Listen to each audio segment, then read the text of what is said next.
A happy new year and welcome, brothers and sisters in the Dharma.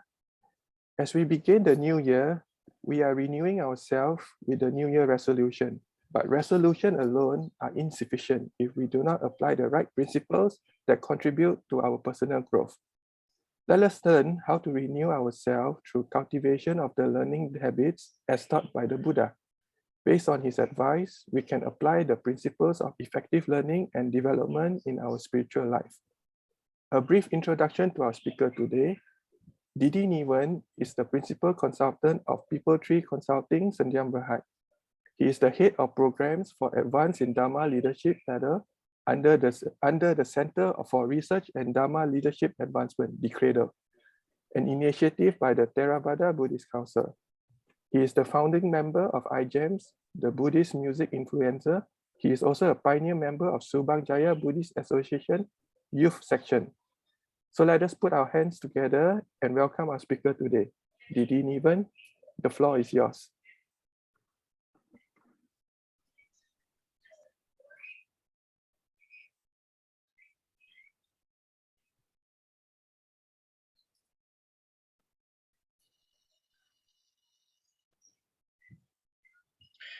Yeah. Okay. Wow. I prefer gallery view. Okay, never mind. All right. Good morning, Sukiotu. Happy New Year, everybody. Are there any more coming in? Or usually the timing is This is on the low side, so I expect more to come. But we can start lah, no choice. Right. It's already 10:10. Yeah. Okay. So because if there are a few more coming in, then we just wait for them right now. Then Okay, a few if you want. minutes. Then Okay. we if not, then if you think that's all, then we can begin. I know with whoever is here. But if you feel there's a few more, then I think it's good that we can how many more you are expecting? 3, 4, 5? Normally we get about 15, Uh, plus minus. This is where some of you need to activate your network already. Call them, say, "Are you coming? Are you coming?" Okay. Let's begin since I'm here, and since we are all here. To be fair, for those who showed up, so thank you once again, Satyalam Sambodhi, for inviting me to come here for a Dhamma sharing. And since it's in a very small group here, I like to keep the sharing a little bit more. Maybe I will present something, but I think along the way, allow for a lot more discussions and maybe interactions with the rest of you here. Um, I I chose this topic. I mean, Brother Beyond, when he first told me, can you do something about New Year resolutions and all that? I was just thinking to myself that there are plenty of people now talking about New Year resolutions.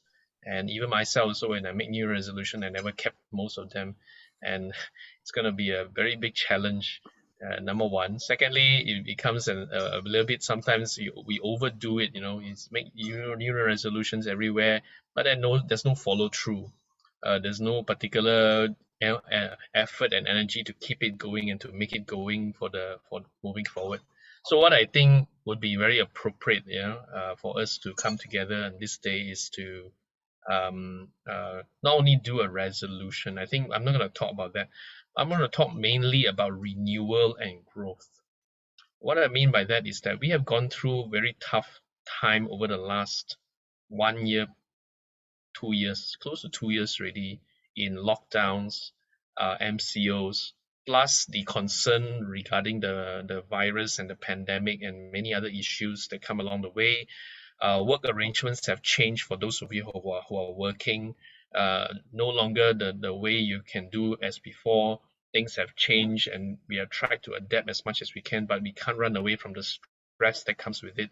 Those with children in school, that's a very big issue here now concerning how are we going to get our children to be still motivated to want to learn, because we know that the interest to learn is going to be very much diminished because they are not going to school, right? And even now with the arrangement of 1 week go to school, the other week don't go to school, it's also very disruptive. So we are also going through things like that, and everybody is going through life in a way that is not very conducive for a lot of things. But then again, we try to adapt. And therefore, Buddhist societies like Satya Alam Sambodhi need to play a role. For all of us here who are part of the Dhamma Dutta, that means we are doing Dhamma work for the rest of the community, it's not enough just to say, I do my talk already, so thank you very much, end of story. Wow, good talk, sadhu, sadhu, sadhu, thank you, Brother Nivan. That's just a talk. It could be a, you know, it's just, okay. But what do you do after that? What do we do with whatever we know from there? And then we make, what can we do within, well, the power that we have that can make a difference in the community? So Satya Alam community is a community in itself, and I feel, just I was just chit chatting with Brother Beyond and says, when are you opening the center again so that we can have people coming back? And I understand is you have a Chinese New Year blessing and things like that, so it's good. Then you start to use such a thing to kickstart the new year with people, welcoming people, and also getting people to come back to be part of the center. The purpose of the Buddhist center is to build a community, and there's the only way we can build communities is through coming together. I may be biased in my view, but doing things via Zoom cannot build community. I don't think so. Yeah. At best, we hold a Dhamma talk in an event. Thank you, everybody. Everybody sitting in their own rooms. I mean, we are, on one hand, it's convenient, but and convenience come with a price. Yeah, convenience is good because you don't waste time traveling. There's no jam and all that. Also, the risk of infection is lesser. That's fine. But the cost of us doing this is number one, people get into the habit of logging in as and when they like. The other one is that people get lazy after a while, including Dhamma speakers. They say, yeah, never mind, just log in, So we don't make an effort anymore to come together. So part of Buddhist practice is to make an effort, and because when you make the effort, there is an element of taking ownership for your own learning. When we don't make an effort, ownership is not there. At best, I just listen to a Dhamma talk, that's all. But there's no ownership of saying, I make an effort to want to make a change, want to make a difference to my life. So I hope that, we can make this happen for the community. Yeah, so I'm happy Satya Alam Sambodhi will be reopening for activities. I think that's a good sign. And of course, following whatever the SOPs and whatever not, I think that should be all right. That I think we should get back into building a community, because now people, because of all these stresses I mentioned earlier, children in school but not in school, work arrangements have shifted. Those of you who are not working but life has taken a very different thing altogether. My own parents, they are over 75 years old. They used to do karaoke so much that today they don't anymore. And even though the karaoke is open again, but they are not going anymore. So life to them is completely changed. But it comes with stress, right? So we need to now think the role of our community, our Buddhist center, is to help people to weather through such things now more than ever. Because post-pandemic, we're going to so-called endemic. I don't know when that's going to happen, but post-pandemic, and even when we are in between all this, people more than ever need tools, methods, and ways on how we can do things better. Not just materially, but also emotionally and spiritually. Because now, with all these things happening, the spiritual part needs to be strengthened. So I think if we can do that, and I think it will make a lot of difference. And we have a role to play here as part of our Buddhist community. Satya Alam Sambodhi. So let me just share what I want to share today. So I was thinking to tackle the topic of cultivating the learning habits. But because it is a new year, so I'm going to talk about a little bit about renewal and growth. Meaning today we are talking about the new year. And in the new year, we always make resolutions. But more than that, I think I want to focus on one aspect of maybe the resolution we can all make for ourselves. And that's called growth. Learning and growth, renewal and growth. What do I mean by that? The Buddha actually emphasized renewal and growth a lot. In fact, if you read the suttas, and if you know about his teachings, a lot of time he emphasized a lot on the personal growth and development. He was not concerned about you following a religion. He was also not very concerned about whether you are a believer or not a believer in certain things. And he's also less concerned about people whether they do certain rituals right and certain rituals are not right, and whether, so he wasn't concerned about that. His main concern, and you can see the evidence in all the suttas that it's all about your growth, our learning, our development, what makes us a different person, what makes us grow as a person. So this is something that the Buddha emphasized a lot during his time, and is evidence in that he has provided a very systematic way in which we can now learn the Dharma. Without him putting the whole thing into a proper system with categorizing of what is a Four Noble Truth, what is a Noble Eightfold Path, what is this, and we would not know the Dharma today. At best, we know about the rituals. So I think this is something we should give thanks to the Buddha for having our growth and learning in his mind as he does whatever he does for the community. So I think that's something very, very unique for the Buddha. Unlike other religions, they are more concerned about followers. How many, how people are following, and whether the loyalty and faith to that figurehead is there. But for us as a Buddhist, that was not the main concern. His main concern is about our growth, our development, and how can we renew ourselves on a very, very daily basis. So I thought it'll be good to start the new year with this resolution. Can we renew ourselves and grow, not just in one aspect, but as a whole being? Can we be a better version of ourselves than what we became? I mean, the pandemic, put it this way, has some of us brings up the best in us, because wow, adapted and does things better. For some, but at the same time, some also brought out the worst in us, argue with the wife more, argue with the husband more at home, because why?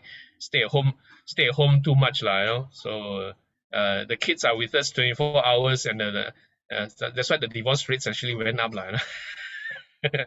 Never before had I had to spend so much time with my husband. Now I see him for what he is. and it becomes a problem after a while. So but what if we can become a better version of ourselves? That'll be something very good. So as I think this is a cliche lah. When the student is ready, the teacher will appear. It is true.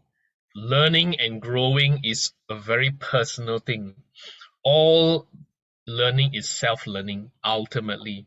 So if we don't have a heart to want to learn, to want to grow, to want to develop, then no matter whether we get a good teacher come along, a good speaker, a good whatever mentor, we will not be able to see that in that person. Therefore, we miss the learning opportunity. So we need to be ready as to be part of a learning. So and learning is lifelong, as we all keep saying. Learning is lifelong. You never stop learning, no matter how old we are, and we can learn many things. So but I'm going to focus a lot more on learning of the Dhamma, right? And I think learning and growing in the Dhamma is not just about learning about from the suttas, learning about knowledge lah. Many of us equate learning and growth to knowledge, how much we know. While that is important, that in itself is not complete. Growing and learning should not be just here in the head. Learning and growing should be here. What does it mean to me? Do I make a change after I listen to this talk? Do I make a slight, adjustment to the way I behave, the way I do things? That itself is what it means by real learning and growth. We are growing because we ourselves are ready to want to learn something, not just knowledge accumulation, but making changes to ourself and our being. So as a Dharma practitioner, it's important to have a learner's mind. And what does it mean by that? Learner's mind is being able to absorb information, internalize what is received, and reflect upon what is learned. So this important thing is called reflection. Many of us I mean, many people I know, so they attend classes, they attend training, they also attend multiple Dharma talks. These days, very easy. Just click on whichever you want, and it's all there. All right. But we are recipients of information, but and that is called accumulation. That means we take, we accumulate the knowledge, whatever we have. But what is missing in a lot of people I know, at least, is that they don't take time to reflect. Why is it like that? What does this have to do with me? What can I do differently? What is it I have done well? What did I not do so well? Based on something that's being said by the speaker or being whatever. So that reflection is something that I want to emphasize here. True learning can only be real learning when we reflect and ask ourselves very honest question: how much is my life different? Is it, have I been going through things, or am I open enough to listen to another thing, things like that.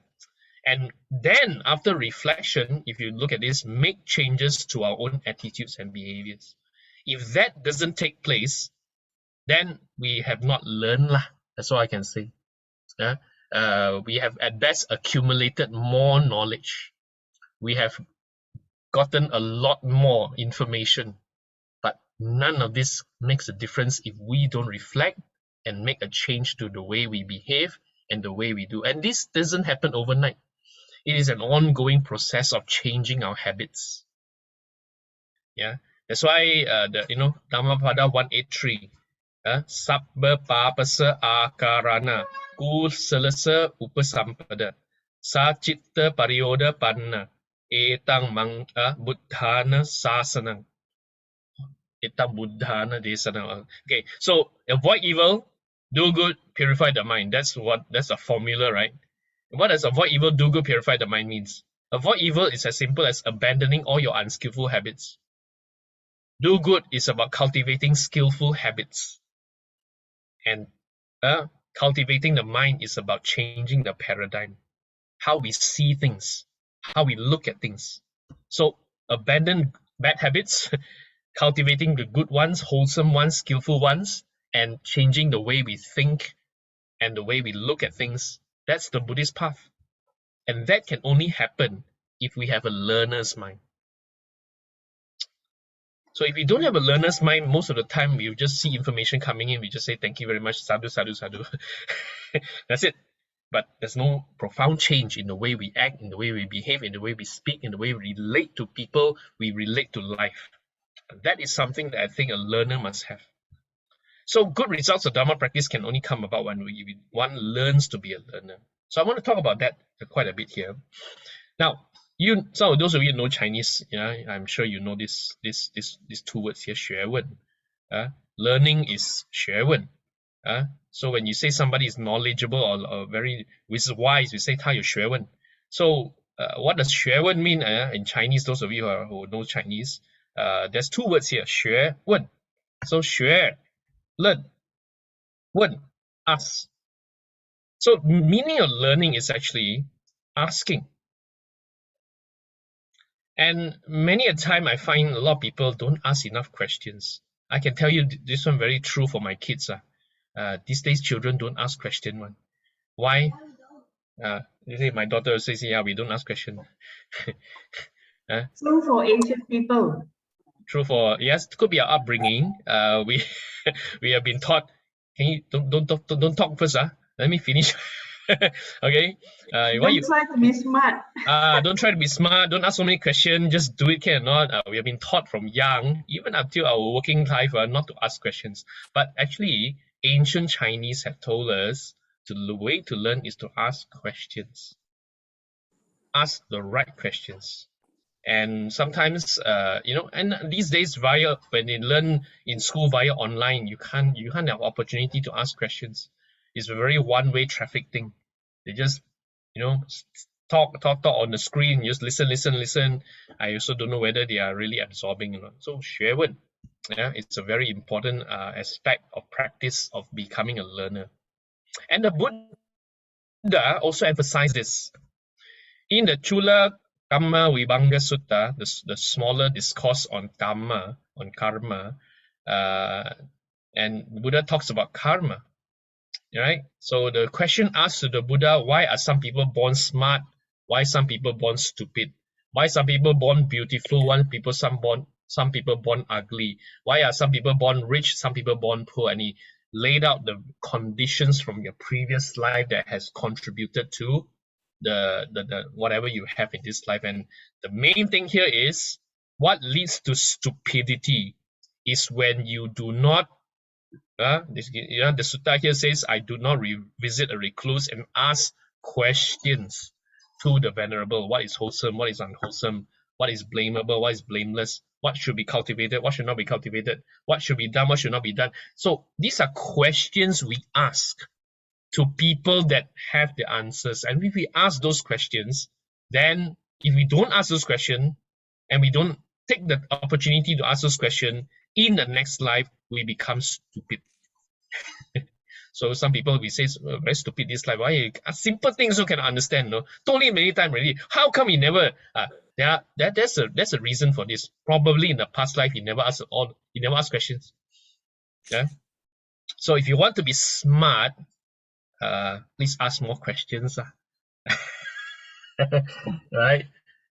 Yeah. So this way it leads to wisdom. This is what the Buddha says. You want to be smart, ask more questions, ask the right questions, ask good questions.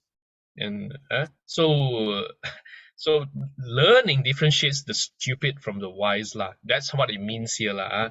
To learn, the best way is to ask questions actually. And not only ask questions, really want to know, the curiosity. The main message here is, are you curious? Do I really want to know?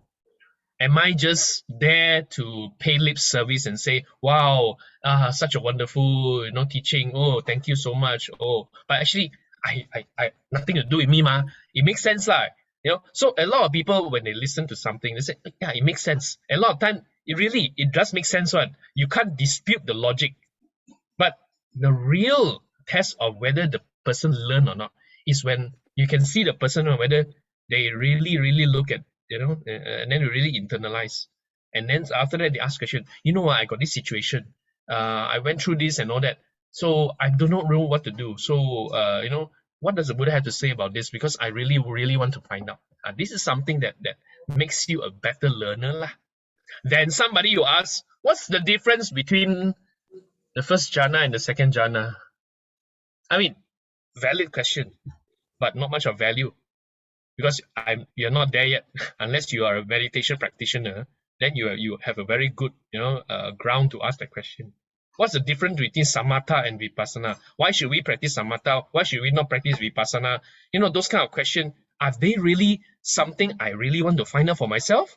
Or is it just to satisfy my so-called intellectual ego lah, they call it lah. Yeah.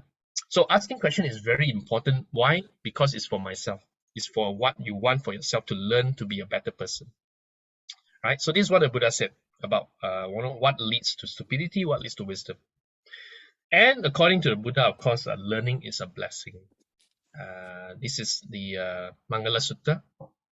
Bahu Satchancha Sippancha. Great learning, vast learning, and education, and being skilled in a craft. That means you pick up some skills, you pick up some new things. Those are the things that are considered mangala, blessing. Yeah. So the Buddha emphasized this. It's not about, just be satisfied with what we have. No, it's about now saying, actually, learning should always be there. Great learning, being skilled in something, doing those things. These are mangala. These are blessings. So if you want blessings, be a learner. Yeah, I emphasize this a lot. Be a learner. There's never a time when you stop being a learner. Yeah. So learner's mindset come from this. Now, so how do we learn? Sometimes the doors to learning are closed. Sometimes the doors to learning are closed to us. We need to open the door. When does the door to learning close? Later I share with you. There are many hindrances to learning that we need to overcome. But first of all, let's understand how to open the doors to learning. Okay. Now, one of the door that we need to open if you want to learn, the very first one, very important one, is called humility. Okay, humility. I think one can only truly learn if we are humble. Yeah. People who are humble will learn faster. People who are not humble, generally speaking, don't learn very much. Right? Generally speaking, they normally think they're quite good in something, and that's why some people, in corporate life, when they got some training going on, then they find all kind of excuse not to go for the training. Why? So much work to do. Anyway, this one I heard before one. So all these things are, and then worse still, you got the head of department, the boss himself also stop the staff from going. This kind of thing, don't waste your time, we've got a lot of work to do. Why is this stupid so-called stupid HR, nothing better to do, go and organize this kind of thing. We all got year-end closing coming. Why are you going to organize this? So all these things are, and then worse still, never mind, they still go and attend some of the people, then they are being called back by the boss. The phone call never stop one. Then after that, they are called back. So all these things is a very commonly thing happen even in corporate life, and and even in Buddhist centers, you find some people they say, I know already this thing, so why should I learn anymore? This one I heard, this talk by Ajahn Brahm, I heard so many times already. It's the same one lah. Okay, I've heard it so many times already. So we must learn that actually, if we don't have humility, the door to learning is closed to us. So we must be like this padi lah. The padi. I think in Malay peribahasa they say ilmu padi semakin berisi semakin tunduk lah. That means the more the padi is filled with the rice, the heavier it gets, the more it accumulates, the way it bends. Now that's a Malay proverb, Malay peribahasa I know from young. This is the one I remember because it's all about how we can be humble. The more we know, the lower we bow. It means we are humble. Okay, only humility can lead us to great learning. And the Buddha said the same thing. Right? This is again from Mangala Sutta. I'll give you 2 verses. So respect and humility, contentment and gratitude. So timely listening to the teaching, that is a blessing. So when you have respect and humility, and we take time to listen to a Dhamma, take time to listen, that is a blessing already. So that itself is what the Buddha emphasized. This is another aspect of learning. Okay, listening to the teaching is part of learning, right? Having a good education is part of learning. Humility is a great door to learning. And the Buddha never stopped there. The next verse say the same thing. Kanti cha sowa chassata. So sowa chassata means being easy to be admonished. That means we are open to receive feedback from others. So people who are open to receive feedback from others, generally you learn faster. Have you ever seen people, you give them feedback, they just shut, and then they'll tell you, actually, what I mean, they tell you, oh, you did this one wrong. Actually, no. Actually, what I was doing is this. What I was doing is this. And then you keep on telling them, and then they will never receive any feedback. Worse still, they fight back and says, no, that's not what. And then they never take any feedback. And after a while, you notice that's not somebody easy to admonish. You can't admonish them. You can't give them feedback. You can't tell them what's wrong with them, because to them, they have done everything right. And if something goes wrong, it's not my fault. It's somebody else's fault. Somebody else who didn't. But actually, that is a hindrance to learning. So being easy to admonish is another important quality if you want to be a learner. So when we are in this new year, as we make a new year resolution, perhaps our new year resolution should be as simple as, I want to be humbler. I want to be easy for people to give me feedback so that I can learn faster. Right? And the other one, kalena dhamma sakacca. So timely listening to timely discussion of the teaching. So on one hand, you listen. On the other hand, you discuss. You discuss means you have an exchange lah. have a conversation with somebody regarding what does this mean. Today we learn about something here. So what does this mean? Today Brother Niwan mentioned about this. So can we talk about this? Can we understand this better? And that is discussion. Because without discussion, there's no active learning. It's just passively listening, and then at the end we will say sadhu 3 times, guarantee, right? But so the next part is, okay, now I know something already. So what can I do with it? Maybe there's something I need to clarify. Maybe I need to talk more with somebody about what is the other aspect about that. So it's about discussion.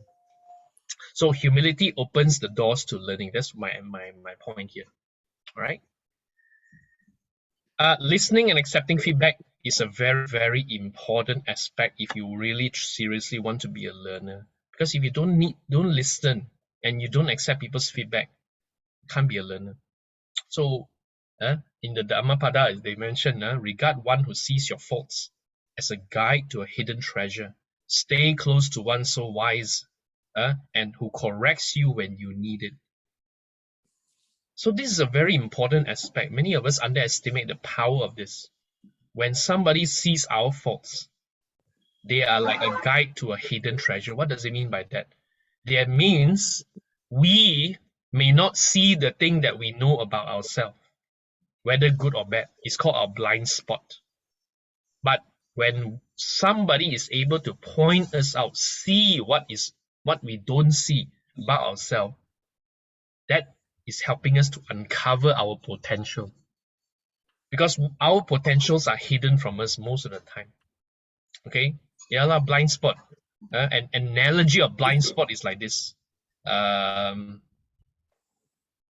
breath. When somebody has bad breath, the rest of the world know except you. Correct or not? No, people know you got bad breath, you won't know you got bad breath. Okay? So same thing, a blind spot is something people know your fault, but you don't see it, man. So that's why when somebody can point us out, can see our faults and point out our faults, they are a guide to a hidden treasure. And that's not easy to do. That's not easy to do. That requires humility. That needs us to be very, able to say, okay, there must be a truth in that. Not to accept everything, but it says, okay, I will consider that, I will think about that. And sometimes I receive a lot of feedback from my mentor. He will tell me a lot of things, and sometimes it's not easy to accept some feedback. I'll be troubled by it, and sometimes very defensive. No, that's not what I did. But then again, after reflecting, there's some truth in that. And as I reflect, I says, yeah, I can learn something from this. Yeah. So humility is very, very key, and that includes listening. So listening opens up possibilities to learning. Yeah, because when we listen, we are able to learn more. That's why it's a very simple thing altogether. But how many of us really, really listen? Do we listen to really want to learn, or are we listening because I just want to confirm what I know? It's a very different thing. So this is something it's a challenge for all of us here. So now the Buddha mentioned in some areas, it says there are sometimes there's this thing called wrong listening. Wrong listening is like, number one, you do not want to listen. Number two, you don't pay attention, you don't give ear. Number three, you don't apply the mind to listen to the teaching. And worse still, you learn the incorrect meaning of the teaching, you reject the correct meaning of the teaching and accept the views that contradict the teaching. So some people, they are there, look like listening, but they are listening for all these wrong reasons. And that's not real listening. That blocks you from learning. That makes you very conceited, and it's always all about confirming my ego only. But if we know about the correct meaning, correct way of listening, then the opposite is true. Proper listening yields good learning. First of all, you want to listen. You give ear, you pay attention. You apply your mind to understand the teaching. You learn the correct meaning of the teaching. You reject the incorrect meaning of the teaching and accept views that agree with the teaching. In other words, you listen correctly with the right attitude. So even listening takes a bit of skill, but this skill can be built. We all can learn how to be more skillful in listening. And this requires one quality called mindfulness. Okay, when we have better mindfulness, when we make an effort to be paying attention, you have the intention to want to do it, and then you apply your mind to consider the correct thing. You learn the correct meaning. You don't just blindly accept, but you also really evaluate them. And then, you whatever you do is always in agreement with the right thing to do. So never follow teachers blindly lah. This Ajahn say one must be true one. This Bante say one must be correct one. You know, I'm very certain nobody would say Brother Niwan say one must be correct one. I'm very certain. So it's good, because then you are able to have your mind of your own, to learn, to consider, to evaluate, to sometimes make your own so-called conclusion, but based on good guidance, right? So listening is a very important possibility. It's a very important Dharma door to open the door to learning. So we have two already. One is humility. First of all, the attitude must be humble. Secondly, it's about having good listening. And listening takes practice. You think listening is just sit down, listen only lah. But listening, doing all this require a different way of listening. Yeah, it requires a different mindset. All right. And the benefits, if you listen to the teaching, are number one, you learn new things. I think every time you listen to a Dhamma talk, or even you listen to somebody speaking about something, I think you'll always learn something new. It may be the same Dhamma talk. I mean, for me, I've listened to certain talks for again and again. It's the same thing, but of course, my favorite teachers are Ajahn Brahm, Ajahn Brahmali, and those days the late Chief Reverend. But today, every time I listen, it's the same talk, but I learn something new. I clarify what I know, abolish doubts, okay, correct and straighten my views, and inspire confidence in the mind. So that itself is a benefit of doing a proper good listening, proper one. Next one. Next one is actually when we are faced with challenges, it opens up learning opportunities. And I think this is something we need to take note. Whenever we face with challenges, every challenge is a learning opportunity. I mean, this could be a cliche, but then again, it's true, isn't it? When we are faced with a challenge, do we take it as a learning opportunity, or do we complain about it so much that we are paralyzed? Right? So this is something we need to take note of. Now, okay, so what are the ways of learning? There's two ways of learning. One way of learning is the active way. The other one is the passive way. There are many two ways of learning. Now, passive learning is not as good as active learning. All right? Passive learning is the active learning. Okay, talk about active learning first. Active learning is you are participating in the learning. That means you are really curious, want to learn. You are involved in the whole learning process. That's why maybe we shouldn't call Dhamma talks Dhamma talks. Dhamma talk is just what talking. But we should call this about Dhamma engagement.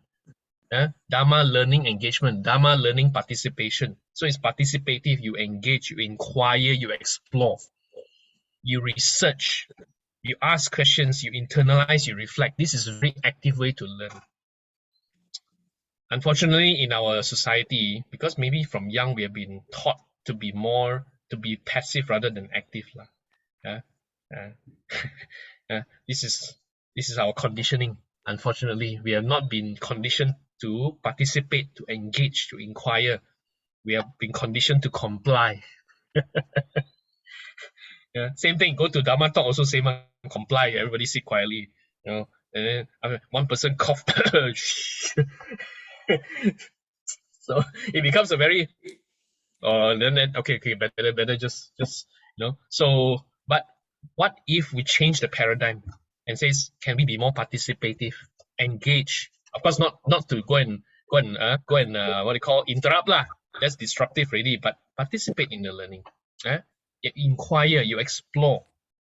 That's a very, very important element of active learning, which benefits a lot, especially. But this takes effort lah. This takes effort. That's why I said making an effort to learn is in itself a practice. Next one. Passive learning is like this, it's a consumption. So when there are many people who are, in fact, during the whatever, even now today also, there are many people who do Dharma shopping.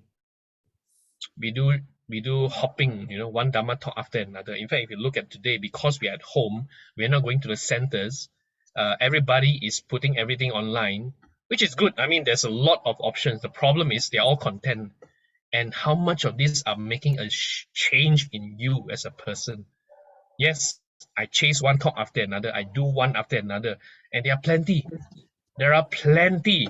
You can never finish one. This will remind you. All right, you can never finish consuming one. So there's plenty out there. All right. The other one is it is impersonal. You're not involved in the learning process. You're listening, yes, but there's no involvement.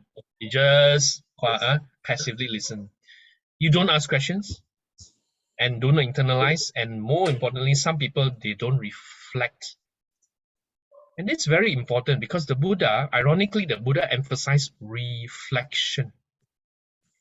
The Buddha emphasized a lot on whenever you know something, you listen already, do you ask very important questions?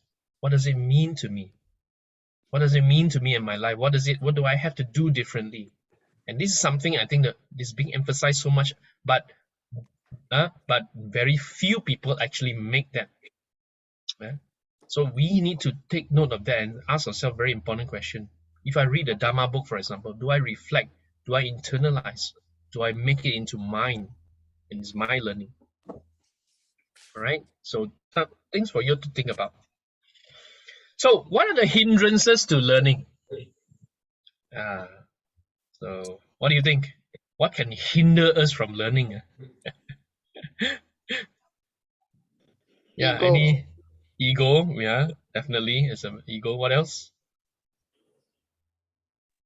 Laziness. Ego is only 3 letters, but it's a big word. Okay. Laziness. Laziness. Yes. We just want to take the easy way out. Okay. What else? No interest. Yeah. If you have no interest, you won't learn. All right. But there are some people who have the interest but never learn also. Yeah, I'm interested. I want to know. Yeah, but they don't learn. So how they don't learn? Now, the first thing I mentioned, they don't make a change. They don't internalize. And you find they're the same person. I've known him for so many years. Every talk also he is there, but I don't see a change in him. So what are the hindrances? One of them is you have a full cup. This is ego lah. That means I know already. Yeah, I know. So actually, when you say I know, means I have a full cup. Right? Of course, there's a story of the Zen story. Some of you may have heard many times. The professor went to see the Zen master.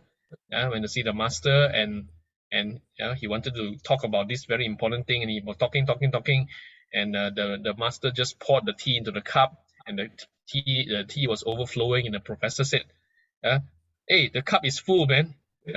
You shouldn't pour anymore." And that's where he says, just like you are full. That's why no further thing can go in. So, but this one looks simple. Actually, it's not simple. Many of us think when we know something, that's why having an empty cup is about emptying the mind, about emptying the ego. But this requires us to practice humility. That is a very, very important reflection, because if we don't have this empty cup, many a time, even the best teaching come in front of us, we'll miss it. Right? We'll miss it. So, in Shunryo Suzuki says, in the beginner's mind, there are many possibilities. In the experts, there are a few. People who are considering themselves as experts, usually they stop exploring. Normally, people who think they are experts in something, they don't really learn anything more than what they know. So when somebody comes to say, anyone is a 专家, you are the expert, immediately I tell them I'm not the expert. I mean, how can I be the expert? There's so many things I don't know. I mean, maybe I know one thing, I know something about something, but that subject matter I may know more than you lah. But that doesn't mean I'm an expert in that. Because the minute I brand myself, I tell myself I'm the expert, The possibilities to learning is stopped there. You know, when I in my line of work, I do consulting, and consulting is not training. You know, training is just they got a training program. I'm the subject matter. So many trainers brand themselves as experts. I'm the expert in communication. I'm an expert in leadership. I'm an expert in this and all that. So when they are hired, they go in there to do a training. They train on the subject matter. They are very very good in lah, which is not bad. In fact, I like some of the programs, but that doesn't mean that you are the expert. So how I do it, I mean, this one I have to be mindful, because sometimes the client comes to me and then a lot of time they expect me to give them all the answers, and I tell myself, do I know all the answers? Actually, I don't know. Number one, I don't know their organization. They want to make a change. They want to make a transformation. They want to do something different. They want me to put in place some of the things. But very many a times, if I ask myself, do I know their business? I do not. Do I know what they go through? Maybe I know a little bit, you know. And the worst is if I go back to the client and tell them, this, I know your problem. This is the solution. Let me tell you what to do. I'm going to hit a very big roadblock, because the first thing they're going to tell me is, you think you know us, all right? So many a time I'm not. But from what I know and the way I can collaborate with them, work on something together, and maybe provide my inputs on one or two areas. I mean, I may know something better than them, that's fine. But that doesn't mean I'm the expert. It means I find a way to collaborate with them. So sometimes, many a time, my clients will throw us challenges. And it says, and then when I go back, and then we normally have a bit of discussion, and says, hey, how to do this one never done before. This kind of thing is really out of our scope, out of our usual. So what do? So it says, never mind, just do it. I think we're not that bad. It's just that now we have to think of how to learn and how to explore. And we tell ourselves this thing. Put it this way: the client is paying us to learn. I mean, it'll be very easy for us to say, hey, this is not my scope. This one, you got somebody else. I mean, truly, some things are really totally off one. But there are things that we know, 50% we know. The other 50% we have to learn how to do it. And we tell ourselves, it's okay. Let's do it. I think we can research. We can work a little bit harder. Client is paying me money to learn. Same thing like when people go in a company, they go for training. Actually, I don't know if people don't want to go, because, hey, hello, you're being paid to develop yourself, is for yourself, So why not? Okay, so beginner's mind, there are many possibilities. Inner pride and arrogance, I think we mentioned this. Ego and all that is a hindrance to learning. When we stay in our comfort zone, there is where we stop learning. When we are not willing to take on challenges and we keep on giving excuse, I'm still learning. So when people you ask them, hey, can you try this? Can you do this? No, I'm still learning. And then you can ask them, okay, can you do this instead? No, I'm still learning. People who keep on saying that I'm still learning are never learning one. Okay, so be careful. When people tell you, I'm still learning, I'm not good enough. Brother Beyond, you have always been very good. You always do the MC. I don't think I'm good enough, for example. Anyway, still learning. When are you going to... So people who always say I'm still learning, chances are they are never learning. Yeah, you may not agree with me, but I've known a lot of people like this. All right. So now, to conclude, how I want to give you the tools here. There are 4 R's when it comes to cultivating the learning habit. 4 R's. Okay. First thing is you receive. That means just like today you're receiving. Yeah, you take on whatever it is. But the next step is about recalling. How many of us take time to recall? Okay, today I heard 1 or 2 things. What is the 1 or 2 points that I'm trying to, do I recall? Recall means you bring it up again in your mind. That's important to recall. After recalling, then you need to reflect. Reflect means, okay, what do I do now? What can I do for myself? How can I do differently? What is the 1 or 2 things I should avoid doing? What is the 1 or 2 things I should stop doing? These are called reflections. And then repeat. Repeat the above. Yeah. So this is what it means. Recall, reflect, repeat, listen, receive, listen, give ear, pay attention, recall, remember, bring to mind, bring it up again. It is an important aspect of learning. Reflect, introspect, inquire, examine, whatever, and repeat, practice, develop, tell yourself, do it again. And I think this is I'm just summarizing what the Buddha mentioned. Yeah. In many places, the Buddha mentioned all this.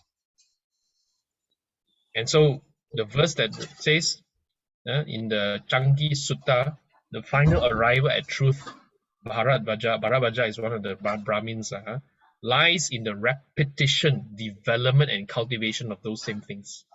In this way, there is final arrival at truth, and this way, one finally arrives at the truth. So, repetition, development, cultivation is all part and parcel of our learning process. Okay, so I just want to give this overview. It looks simple, right? It is common sense.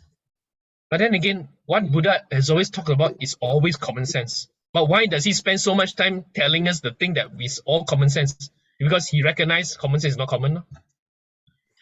All right? He knows that people have a lot of blocks and hindrances to learning, to development, to growth. That's why he repeatedly mentioned all these things in so many places that today it sticks.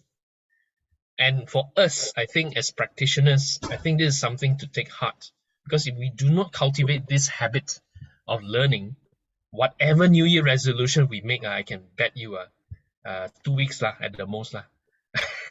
Okay, some of you maybe longer, but 2 weeks. Some of you, 1 week also tak boleh, you sustain the thing. It looks simple, but it's really not so simple. Okay, so I just want to end my sharing. Yeah. So this is something very interesting I found from the book. The Bruce Lee.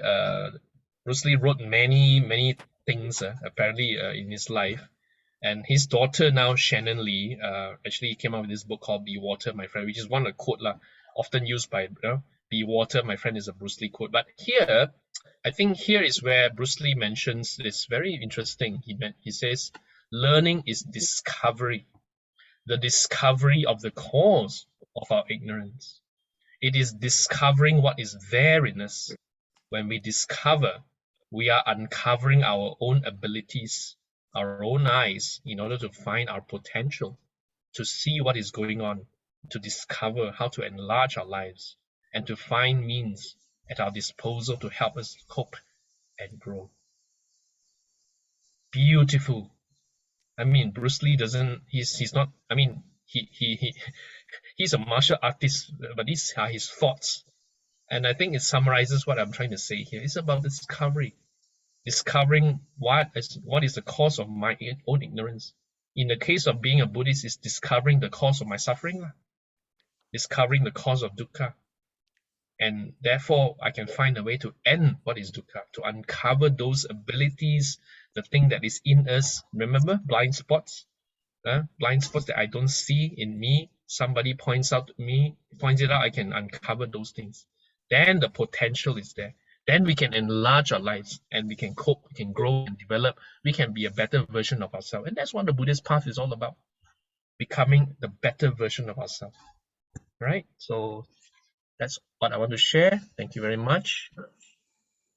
And let's have a discussion of questions. Yeah, thank you so much, Brother Niwan. So the floor is open. Any thoughts, question? We have free to discuss. You can unmute anytime. Yeah. And those of you who just came in, it'd be good to see your faces.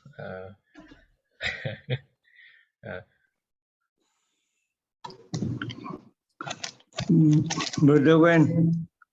Yes, Brother Lau, yes. Yeah. Is it right to choose the Dharma speaker we like? What do you mean?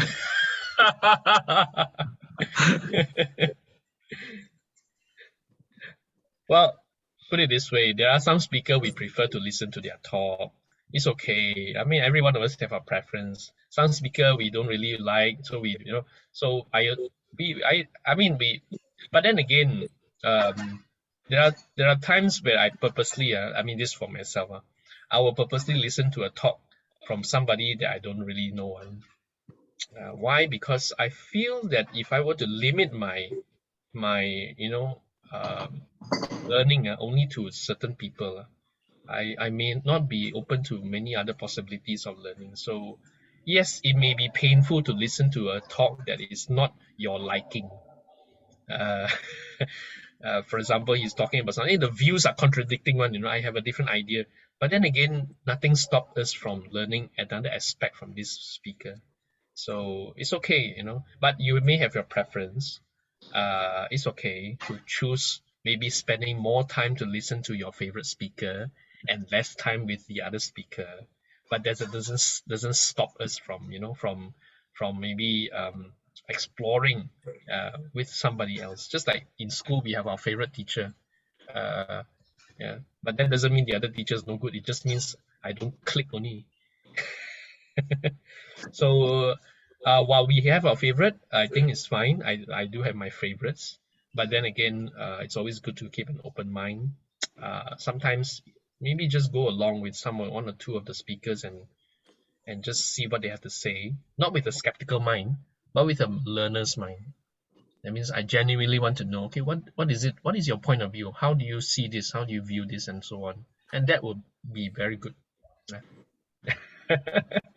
Thank you. This is what sometimes I get feedback from my friends lah. Ah. It's normal. It's normal. It's normal to have a very, we have my favorite. I mean, put it this way, even my own father, he won't listen to anybody one. In fact, he to him, listening to talk is something he don't have patience for. But Ajahn Brahm, that one guarantee one. You give him any Ajahn Brahm video, he sure watch one. Give him any Ajahn Brahm book, he sure read one. Okay, but yeah, for the rest of us who are not having that, but because they, that's so happened that the speaker click, but it's okay. Some of us have our own preference. Yeah, but be Thank open you. to the possibilities. Yeah, Thank you.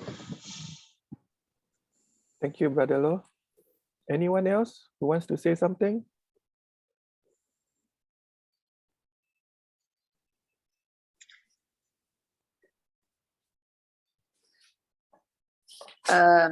Didi Niwan, Hey, I'm Pang, or you can call me Dealing. Okay, I Dealing. listening to the talk just now. So first of all, we must thank somebody for giving us this opportunity to have this self-talk in Zoom format, so that there is a participation and engagement in that sense lah. Okay, talking about learning, I noticed that there's always when we learn, we tend to more easy to accept feedback from those who know a lot more than us, than those we think, especially the younger one, that they don't have. So how do we actually improve ourselves in that manner, or even this may apply to a lot of us lah. Yeah, it's always easier to accept something somebody older or more senior says. But somebody young one say, "What are you, young chiku, trying to tell me?" I eat salt more than you. Like that. Our parents are now tell us the same thing. I eat salt more than you. We are also doing the same to the younger ones, to the more junior ones. We also do that. Actually, that has a lot to do with how we see ourselves. And perhaps we have been conditioned to always think that the older they are, the more wisdom they have. So therefore, it is only right that we listen to somebody older than us. The younger they are, the less wisdom they have. I mean, that's a rational logic kind of thing. So if you ask me, maybe I tell you my own personal experience. Maybe you can relate to that. Yes, the other day I did a sharing for the Gladians, talking about how I learned from my mentors. And all my mentors are very old people. Okay, one of them, when I was young, I was a youth section in Subanjaya. Uncle Vijaya was one of my mentors. Okay, Brother Wong Ting Song Dato Sri Victor Wee, Brother Tan Hua Chai. They are all my mentors who are maybe, they are all senior than me, and I learn a lot from them. I receive a lot from them. And as I grow up now to become somebody in the society, for example, iGEMS now, the music group, I don't manage that anymore. They are all run by young people. They are in their 20s. I'm in my 40s. And there's a big generation gap there between me and them. So how do I manage them? I mean, for me, playing that role as a mentor, as a senior, I have my role to play in terms of maybe correcting all of them, telling them what they need to do from time to time, things like that. But I noticed there are times when my formula that I learned from previous doesn't work on them. Okay, my formula doesn't work, which means telling them this is the way, just follow this way, can or not. And if they ask why, I tell them no, this is the way it has been done. So it makes it hard for them to accept. And there are times where they have good ideas, they bring up their ideas. Many a time, if I am very fixed on my mindset, it will be very hard for me to accept any of their ideas. So taking a feedback from somebody more junior, maybe you see, some of them, they give feedback doesn't mean they are correct. Doesn't mean they are right, because many a times they may see things only from very limited point of view. We have gone through, put it this way, we have fought more battles, and we have taken many more bullets, and we have gotten bruises and cuts that they have never gotten there before. So how can they mention those things? And I it's very hard for us to accept. So I think it's okay to take whatever feedback they give us, especially the younger ones, with a pinch of salt first, and think, okay, I don't dismiss it entirely, but I'll just take it and says, yeah, okay, let's suspend that, and then let's move on. And then in my own self-reflection, that time when I'm more free with myself, I'll start to think, is that really correct? Some of the things they mentioned, does it make sense? And sometimes they do make sense, but it's just that the way they put it was very harsh, very unprofessional, or maybe very naive and very immature and things like that. So while I keep my my stature as a senior, I will accept not bulat, not everything they say, but just to take it with a pinch of salt. And then in my own reflection, sometimes I will just say, yeah, maybe some of the things they mentioned is true. And then that's where my learning starts. Yeah. So don't have to be too concerned whether I should take any feedback straight away from the young ones, unless they are your boss. If you report to a younger boss, you better take all these things, if they are not your superior, they don't have the hierarchy, it's okay to just maintain that you are you have certain experiences they don't have. It's all right to project that image, but whenever they mention those things, don't dismiss everything. Just take it first and says, okay, let's talk about that. Let's consider that. And I may have my point of view, and if most of the time, if your ideas are quite all right one, then most of the time they will accept anyway. But there are times when some of the things they mention in your quiet moment, sister, in your quiet moment, sometimes you may think, yeah, true also. That's where the realization comes in and says, okay, and that can only happen when we reflect. If I reflect, if I don't reflect, if you don't reflect, none of this will arise on. You're just dismissing that entirely. So yeah, don't have to be too concerned whether I am going to be accepting all the feedback. Generally speaking, anybody quite young generally speaking I mean, not all the time, but most of the time, they don't have that many battle stories. So a lot of time, whatever they tell you could be quite ideal and sometimes quite emotional also. So you also know, they come from that space, but that doesn't mean they are wrong entirely. It just means they are like unpolished gem, a lot of rough edges one. But you have to just take it as it's part of my learning process, on how I can take some of the feedback, but also help them to shape to be a better person. It's a mutual thing. Right? I hope that answers. I don't know whether I confused more. It should be okay. No, it's okay. Yeah, good. Thank you very much. Anybody else? Yes, Brother Niwen, just to follow up on Sister Dealing's question.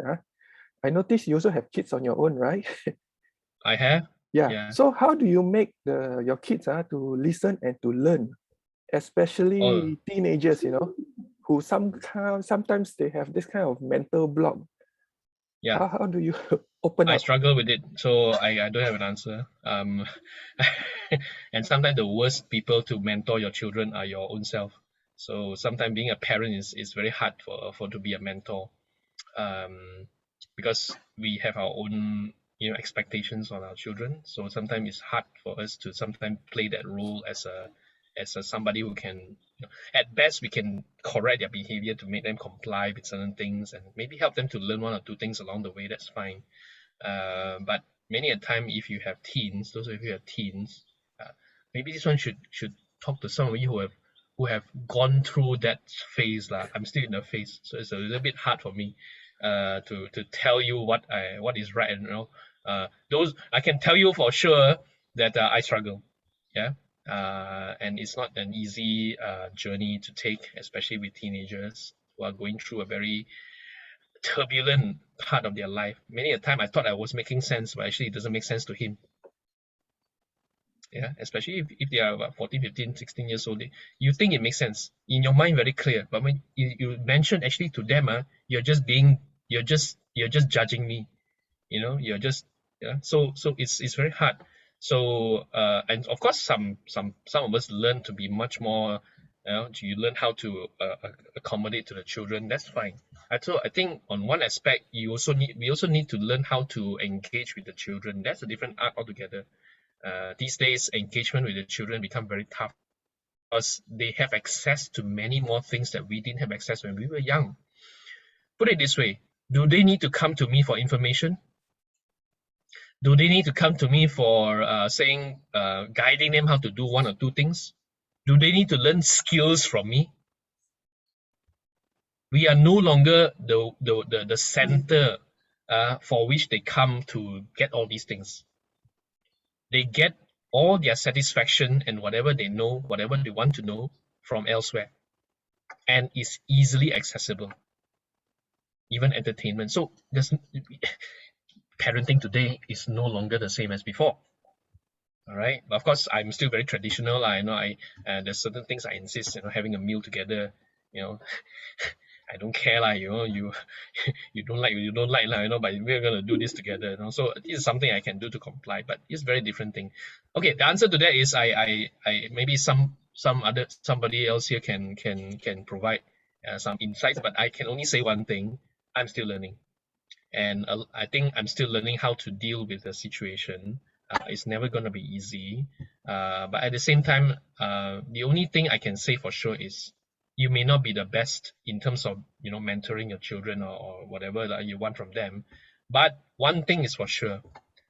I think one of the key things that's very important for any parent, the day you lose hope on them is the day they will go downhill.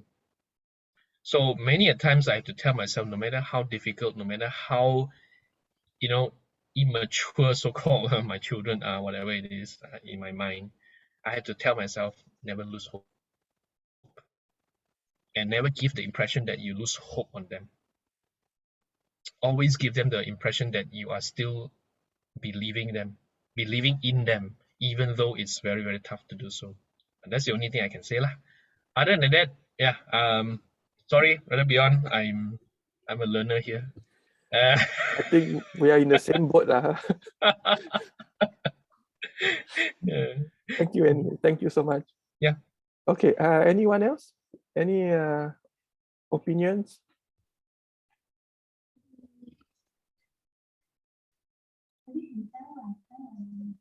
Is someone talking? Is it? Is it Sister Tina? Is it? I see your mouth moving. Yeah. We have gone through it all. Still none the wiser. Sometimes okay, sometimes not so okay. So it is like that. Right? As long as most of the time is okay, it's okay. Okay, very wise. In your like computer programming and all that, there's a word obsolete, Yeah, they make us feel very obsolete. But then we accept Oh, it. this one very So as old long as we already. accept it, Now okay. this new thing, They ayo. teach us. Bo pian. But I think coming back to where I was speaking about earlier, I think even this is a learning opportunity, even for us at every stage of our life. Even the children provide us plenty of learning opportunities, especially when they provide challenges to us. So when you have very compliant children, don't be so happy. Very quiet one. Hey, too compliant is potato. You want a potato, or you want one who can engage with you, even though argue? Okay. No. So yeah, but so of course that's why it's a different generation. And I think when I was young, I didn't have the luxury. My parents never engaged me in conversations.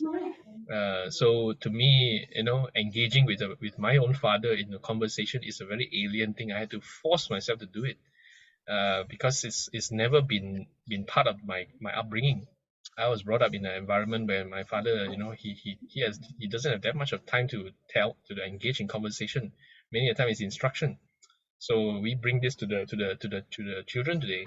Of course, some of you are better parents because you learn how to engage with the children, have a little bit more conversation with them. They can give you feedback. They can tell you what they have in their mind and things like that. So yeah, that's a good thing to do. I also need to remind myself that sometimes I don't have all the answers. I may have most of the answers. Yeah. Sorry. I may have most of the answers, but I know that I don't have all the answers. That's all I can. Yeah. Correct. Very correct. As long as they still communicate with you, like my children, we talk, argue, okay lah. Very good. But at the end of the day, you're still family. So I'm not here to talk parenting. I am not the expert. I just want to stay focused. My topic is about being a learner. So yes, children can provide a learning opportunity. When they challenge us in terms of the way we do our parenting, I think that is a learning opportunity. Not just about parenting, but also about ourselves. Remember, learning is about our life. It's about our life. It's about what kind of life we live. What kind of version of ourselves are we becoming?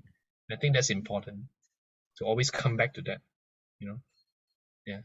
So yeah, any other questions? Yeah, this is a good discussion. I like that. To me, the most important word for us here is acceptance.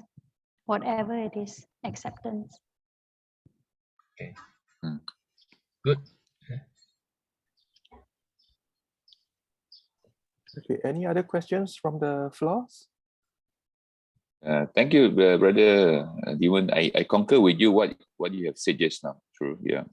But just as sometimes with this in the new era of too much influx information, someone we find very fatigued to acquire a lot of things, and especially during this transition, being the spiritual or non-spiritual, mundane or super mundane world.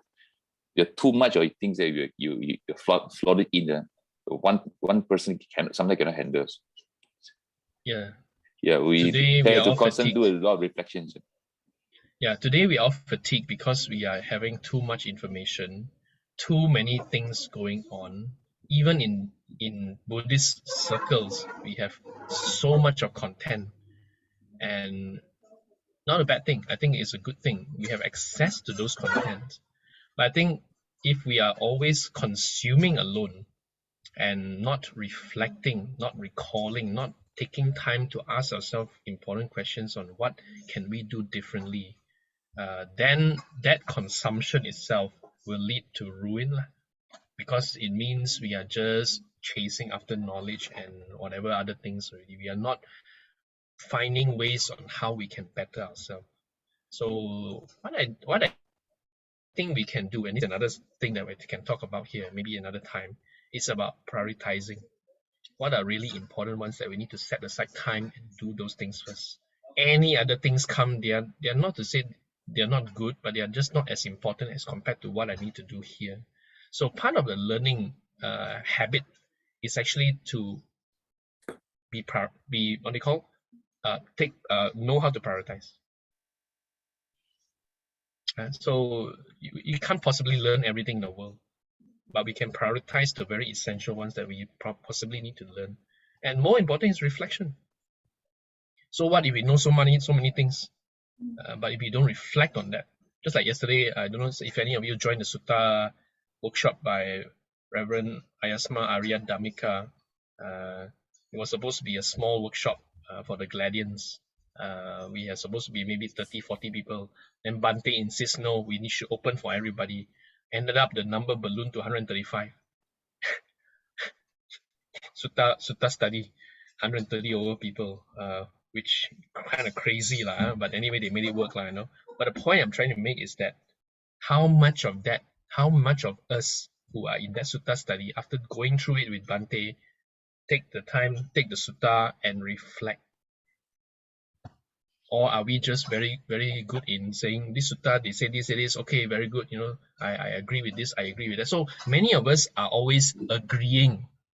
I agree with that, it makes sense. I agree with that, it makes sense. And I think most Dharma talks and most Dharma books you read, most of them, in fact, all of them will make sense one. Yeah. In fact, all of us will nod our heads. Okay, very good. Sadhu, sadhu, sadhu. I'm very happy with the Dharma talk. Thank you very much. Good talk and things like that. That's fine. But after that, do we take the time to ask ourselves a very important question? What should I do differently? What can I do moving forward? What is the one or two things that struck me the most that I will need to now, you know, maybe take the time to say, ask myself very, very, you know, and maybe even drill down to one aspect of my life. And these are important things. Many people don't do that. Talk finish already. Thank you very much. Let's go for Bak Kut Teh. You know, I mean, nothing wrong with that. But after that, in your quiet moment, recalling, reflecting, that's a habit I think we should cultivate more. Yeah. So that will make us a very different person. That will make us a learner, not just a learner in a superficial sense, but a learner in a spiritual sense. I think when things are going very smoothly, we forget. Yeah. We don't apply. Exactly. But when things are going really rough, that's when the Dharma must be your anchor. Otherwise, you're sunk. True. But don't wait until things get bad, you know. When things are good, the time that's where we need to remind, because you never know when the bad thing will come. Sometimes circumstances happen that is beyond your control. True. So that's where.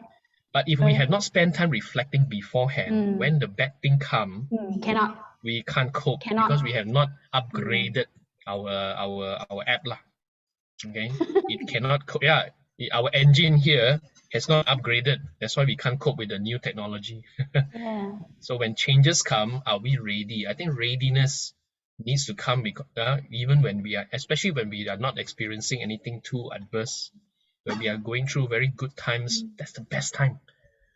And the Buddha actually, you will notice throughout his entire ministry, he go to place to teach. It's always in a very peaceful place, conducive. Everything, in a sense, paid for lah. Food is abundant. All right, people are relaxed. We learn the best, and that's the best time to upgrade ourselves.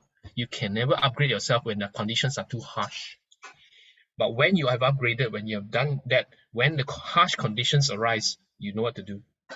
So don't wait until things are really bad at the time. Then it's a little bit hard, you know. It's not to say impossible, but I think it's a little bit.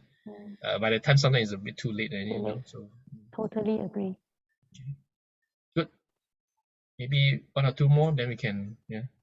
Yes, agree. Any more questions or anything you want to say? I want to just to throw out some question. As what Brother Niwan, you were saying, learning and recalling and doing it. Let's just put two very distinguished situations. In work-wise, no matter what, if let's say that area is your area and that there is a crisis happening or a new challenge going on, like during this pandemic, many things have caused a lot of work process to change, and you have to change. If you don't change, you eat banana. you get fired or you get hammered by your boss. Okay, so in this situation, you are forced to change because you still need to survive. You still need the gaji. Okay, so that is always that carrot. That is, you need to maintain your lifestyle or this and that. So whatever the situation you are facing now that you don't have experience, let's say you don't have the experience, suddenly everyone don't get to work in an office, you have to do something different. So no matter how much you do not know to do this, like let's say Zooming or doing anything electronic, you have to learn, you have no choice. But when you come to the Dharma side, there is no pushing, there is no ultimatum, because whether I do or not, I still get my salary. Whether I do or not, I can still maintain my lifestyle. So in terms of Dharma, when we are at this kind of situation, when we are still in a pandemic, when things are still okay, I can still survive. But how do we then close the gap that, especially in the society, in a small society like Sambodi, how do we then push our own community to get together and reach out and make something different for our own before we are obsolete? How do we then reach this kind of, how do we reach it? I still find it very difficult. Okay, so your question, if I get it correctly, is how do we get a sense of urgency in terms of Dharma learning? Is that what you're saying? Yeah. Okay, a sense of urgency, because in life sometimes there's no need for that unless we are being forced into the situation. Like in a pandemic situation, you're forced to do things online, you're forced to do it this way, you have no choice but to learn it. But when it comes to learning about life and how we can be a better version of ourselves, there's no urgency, because life is always quite all right lah. We still get our food, we still get our comfort, our lifestyle is not too bad. Therefore, what's the difference here, right? So is if Dhammapada 182. Dhammapada verse 182 says, rare is the birth of a human being. Hard is the life of a human being, of a mortal. Rare is the listening of the, rare is the, what do you call that? Hard is the hearing of the Dhamma, or rare lah, and rare is the appearance of the Buddha. There are 4 lines here. That is to point to the fact that actually to be born as a human being is a very, very, very, very, extremely, very rare situation. To have a human life is very rare. Therefore, this human life is a very precious one, because you will never possibly get another life like this. Yeah. Hard is the life of mortals, which means human life is hard. We are subject to sickness, to old age. We are subject to gain, loss, praise, blame, and many other of those things. Hard is a hearing of the Dhamma, meaning 2 things. The Dhamma is hard because hard to come by. That means to be and have encounter with Dhamma is a really very rare. And the other hard is Dhamma sometimes can be hard to comprehend. And rare is the appearance of the Buddha, which means you will never get another Buddha. Now we are 2,500 years, and yet we got a little bit of the Buddha. We still have that fortunate. So a lot of people don't reflect on these things. And so the question is, how much of us reflect on this rareness to give us a sense of urgency. And as a society, let's say a Buddhist society, how can we make use of these 4 reflections in our Dhamma outreach? Perhaps people need to further understand the rareness of this human birth. There should be maybe some programs and some initiatives that talk about how important it is that we are, or how fortunate it is that we are together as human beings, fortunate it is that we have the encounter with the Dharma and the Buddha. If we don't have this kind of thing reflecting on us, I bet you none of us will bother one. But because we know these things, so while we have the comforts of our life now, everything is all right and all that. But remember, rare is the birth. It's a human being. We possibly won't get another birth like this. Heart is a hearing Dhamma. Heart is a life of mortal. Now today we may have our gain lah, and whatever we have, but in just one sweep we may lose just everything. Sickness, old age never wait one. Death also doesn't wait. So again, these things are real. That's why people who are Buddhists, if we reflect on life like this, then the sense of urgency to deepen the learning become real lah. It won't happen to everyone, but there will be those who will take that into heart and make that into a pursuit. That is called spiritual pursuit. I know some of my friends who don't have a spiritual pursuit. To them, life is good. They just continue accumulating. That means better pay, better luck, better this, better that. When they have a lot more money, they buy better things and all. I mean, nothing bad with that. They should satisfy their life. But what else am I doing apart from accumulating those things? Do I make a difference in my own life? So these are the things that as a society, as a Buddhist society, we can, in our Dharma outreach, even today as we do Dharma talk, do we inject those elements into our members so that they have this sense that, okay, that's our purpose. That's why we are here. That's why we do what we do. I don't know if I answered. It's a very complicated question to answer. Yeah. It's not easy to answer. At the end of the day, it's like what you said in the beginning of the lesson. It's up to the individual to make the first step, need to want to learn, to want to contribute, and to want to, Yeah, it is an individual choice. But that individual choice can be more informed if we in Satya Alam Sambodhi make that a priority. Yeah. So that's why from time to time we need to do these things. And maybe from time to time need to tell a bit of horror story, scare people into urgency. Yeah. Because you know why? If not, we are just running activities. Yeah, the time come, do Dharma talk log in come in Time come, do what else you all do? Chinese New Year, CNY, okay, time to do that. Okay, but what are we doing them for? Why do we do those things? We do those things because we want to make a difference in people's life. And if that difference cannot be made in people's life, we have failed. We need to also have a sense of purpose. What's the purpose of us doing all these things? We need to be very clear. If we're not clear, then a lot of time we just run the thing.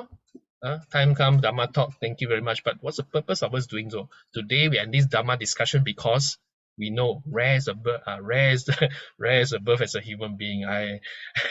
Okay, heart is a hearing of Dharma, already so hard to hear. Today we got a good fortune. Can we make this into our practice? Heart is a life of mortal. Are we ready to face the challenges? If there are people who are going through tough time, do we have a means to reach out to them? Rare is the appearance of Buddha. Do we take the Buddha as our main inspiration? Now that we have this opportunity today, 1 hour plus today in this discussion, if we don't take this as a reflection, then there's no urgency. When there's no urgency, it's just another activity. Right? Very deep, but important. I think this is something, especially for people who are running your society, leading the society. This is an important mindset to have. Why are we doing this? Why do we need to open a center? Because we need to be very clear. Why do we need to open a center? Short and diri. We need to open a center because there are people who are going through tough times. They need a place to go. All right, they need a place to feel safe, to feel they have a sense of community.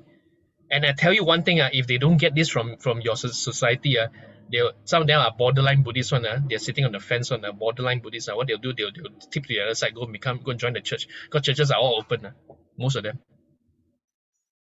And the churches will welcome them with open arms. And then that's it, you lose another fellow Buddhist. Right. Yeah, so this is important reflection. I know it's off topic, but I think it's important to reflect on this. Good question, Sister Meili. I think it's a very important point for all of us, especially all of us who are leading the society, leading the Buddhist society. We are not here to run activities. Because if we are here to run activities, there's no, to put it crudely, it's a waste of time. So if you don't want it to be a waste of time, why are we doing this? What's the purpose? What's the reason? Can we have the outreach element there? Can we inject elements of this into every single one of what we do? Even our Chinese New Year, I understand you're going to do a blessing. We must be clear. Why are we doing that? What's the purpose? What's the reason? And people need to see that reason and be very clear of that reason. So that means in our explanations, after, for example, after you do the blessing, you need to explain to people. And people need to know what goes on behind it so that they feel that, oh, that's the reason why I do this. And then the sense of urgency to want to come, to develop, to learn will be there. Maybe not for everyone, but there'll be those who have little dust in their eyes. Okay, our job is to remove. But those who have too many dust cannot. Vacuum cleaner also double. Okay, I think that's kind of sums up our discussion this morning. Brother Beyond. Yes, I think we'll close today's this morning section for now. Before we end, let me share my screen. Okay, I hope you all gain much wisdom by listening to this Dharma today. A very big thank you to Didi Niven for spending his special little precious time with us. Sadhu, sadhu, sadhu. Sadhu, sadhu, sadhu, Brother Niven. Sadhu.